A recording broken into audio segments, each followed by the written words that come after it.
Thanks for joining me on episode 1159 of the Inspired Stewardship Podcast. I'm Raven M. Harris. I challenge you to invest in yourself, invest in others, develop your influence, and impact the world by using your time, your talent, and your treasures to live out your calling. Having the ability to lead yourself and others is key. And one way to be inspired to do that is to listen to this, the Inspired Stewardship Podcast with my friend, Scott Mater. If perfectionism is running your life, then you're constantly on a hamster wheel, just trying to go, chasing goal after goal after goal after goal, and never being satisfied with where you are. You're not enjoying the trip. You're constantly chasing the destination, and it's constantly moving. Welcome and thank you for joining us on the Inspired Stewardship Podcast. If you truly desire to become the person who God wants you to be, then you must learn to use your time, your talent, and your treasures for your true calling. In the Inspired Stewardship Podcast, you will learn to invest in yourself, invest in others, and develop your influence so that you can impact the world. In today's episode about investing in yourself through stewarding your talent, I talk with you about perfectionism. I share what perfectionism looks like, and I also share some of the best ways to let go of perfectionism. You've heard me talk about developing your talent, and one of the best ways to do that is through books. But if you're like most people today, it's hard to find the time to read, and that's why today's podcast is brought to you by Audible. Go to inspiredstewardship.com/audible to sign up, and you can get a 30-day free trial. There's over 180,000 titles to choose from, and you can pick one and listen your way to developing your talents via Audible. That's inspiredstewardship.com/audible to get your free trial and listen to great books the same way you're listening to this podcast. Perfectionism. I like to talk about this topic because it's one that I struggle with. There's a lot out there about perfectionism and what it is, and I've talked about it before, but a lot of times perfectionism shows up in those voices in our head that are asking, when will what I do be enough? When will I be enough? When will I be truly happy, or am I just settling?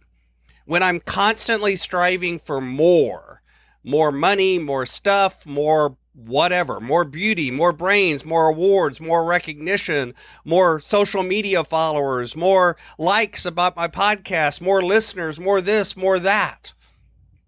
If you think about it, we can very easily fall into that trap of constantly striving for the more. But what's funny is when you get there, when you suddenly look up and you've got more followers, or you've got more money, or you've got more stuff, or more awards, or more beauty, or more brains, or more whatever, you discover that you're still not happy. It's like the target continuously moves down the road. It always goes a little further out. There's always more that you can want. There's always another more to chase. Perfectionism can sneak up on you when you're making decisions, when you're interacting with others, or even in those quiet moments in your own mind. It's that feeling you get when you expect things from yourself that you would never expect from others. It's that working to exhaustion because you're hoping that if you work that hard, you'll find the point where you finally feel whole, you finally feel worthy. It's looking to external things to bring you happiness, and then recognizing that that means you've always got something to prove. It's built on guilt, on burnout, a lack of self-worth, or even self-hate sometimes. It's that whip inside yourself that says, if I screw up even a little bit, then it's time to beat myself up, because I'm afraid that if I make a mistake, then it'll show up and others will finally know that I'm not worthy.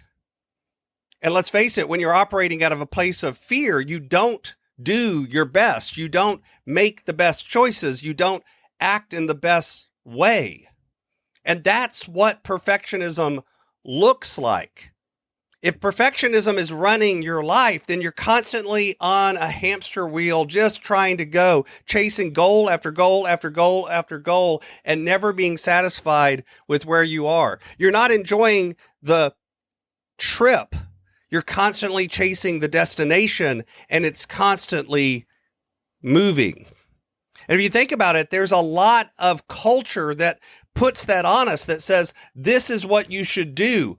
If you don't make enough money, then you're not good enough. If you don't live in a nice enough house or drive a nice enough car, if you didn't go to the right schools, if you don't act or look in a certain way, most of which require consuming things, then you're not worthy. Perfectionism shows up, and it's deceptive because it actually can show up even other people, and their actions and their choices can sometimes make you suddenly decide that you're not worthy as well. Because if we're constantly looking for acceptance and approval from others, then inevitably you'll end up feeling like no matter what you do, you've never done enough. But there are other things you can do. There are ways that you can begin to let go of perfectionism. Each of these could easily be an hour-long thing, but I want to talk about a few, most of which we've talked about in different ways before on the podcast. So if you go back and listen to past episodes, you'll hear these ideas showing up time and time again. The idea that to let go of perfectionism, you have to develop a strong sense of self and self-worth. You need to begin by examining your mindset, looking at your views and your values and the things that you believe are true about life. What are those voices in your head saying, and where did those voices come from? Because you need to focus on the fact that your perception is, in a very real sense, what creates your reality. And therefore, if you constantly believe that you never have enough and you're not worthy, then that will become your reality. You need to work on the skills of self-reliance. That doesn't mean you isolate yourself and you never talk to others, but you need to recognize that you need to make decisions about your life based on what you believe and feel, what you value, what the people closest to you support you in. And if they're not supporting you, then there's questions you need to ask about that as well. Because the more you do for yourself, the more confident you become. And then the more you recognize that you don't have to be perfect. You just have to be making progress.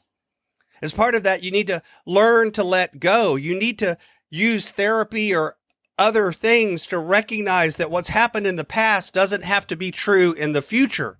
You have to recognize that, yes, the choices and decisions and actions and events that have happened to you and that you have happened to, and things that have happened in your past, they're there, they're real, they've added to where you are today, but that doesn't mean that they determine your future either. This is tied up in recognizing that you have to make decisions for yourself, not let other people make decisions for you. Because you have to accept yourself for who you are. And if you have disdain, hate, anger at yourself, you can't hate yourself into accepting yourself. You can't hate yourself into loving yourself. You have to understand that you could have failed in the past, but that doesn't make you a failure. You have to work to make progress. And as part of that, you have to recognize that the journey, the now, the moment, the present is all you can live in. You can't live in the future. You can't live in the past. You can learn from the past, and you can act in the present to make things better in the future. But you can't actually live in the past or in the future. You can only live in the present now. And if that's true, then in a very real way, you can never arrive at the destination. You can never be perfect. You can never have enough or do enough to be worthy. Instead, you have to enjoy the trip. You have to enjoy the journey. You have to be present in the now. Thanks for listening. Thanks so much for listening to the Inspired Stewardship podcast. As a subscriber and listener, we challenge you to not just sit back and passively listen, but act on what you've heard and find a way to live your calling. If you like this episode on the stewardship of talent, you can go over to inspiredstewardship.com/talent and sign up for our 5-week series on the stewardship of talent. Or if you're in the U.S., you can text 44222 talent tips. That's talent tips to 44222 and get those tips. Until next time, invest your time, your talent, and your treasures. Develop your influence and impact the world.